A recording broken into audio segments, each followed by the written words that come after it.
उरण येथील आनंदनगरमधील श्री स्वामी समर्थ मठात घडलेल्या चमत्कारिक घटनेने भाविकांमध्ये प्रचंड श्रद्धा आणि आनंदाचे वातावरण निर्माण झाले आहे। मठातील सकाळच्या सफाई दरम्यान जमिनीवर साक्षात पाऊलखुणा उमटल्याचे दिसून आले।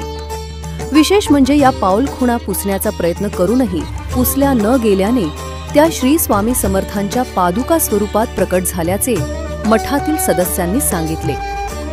दर गुरुवारी शेकडो भाविक श्री स्वामींच्या दर्शनासाठी मठात गर्दी करतात। काहीच वर्षात मठ भाविकांसाठी महत्त्वाचे श्रद्धास्थान बनला आहे।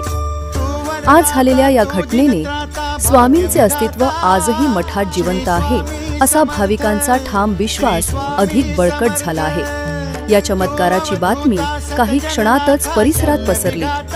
नागरिक व भाविक मोठ्या संख्येने दर्शनासाठी मठात दाखल होत असून स्वामींनी पादुका रूपात चरण दाखवून दिलेले हे दर्शन त्यांच्या दृष्टीने अद्वितीय आणि थरारक आध्यात्मिक अनुभूती ठरत आहे। जनोदय करिता घनश्याम करू, उरण।